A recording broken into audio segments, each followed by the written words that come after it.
Hi guys! Share ko sa inyo kung paano ko binabudget yung monthly sahod ko as accountant working in New York. So, 10% ay mapupunta sa food, including sa groceries, and then sa eat out, dahil tuwing sahod, nire-reward ko yung sarili ko sa masarap na meal. And then sa 20%, napupunta naman sa rent, kasama na rin yung utilities like internet and electricity, and then pati yung transportation allowance.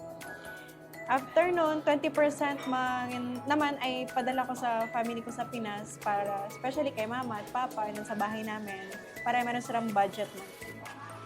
And then 20% na pupunta sa real estate investment dahil meron akong binabayaran monthly sa Pinas para may patutunguhan yung pera na tinatrabaho ko dito sa US. And then lastly, 30% na pupunta sa savings sa high yield savings account para mas mataas yung interest. And then, doon na rin yung in case of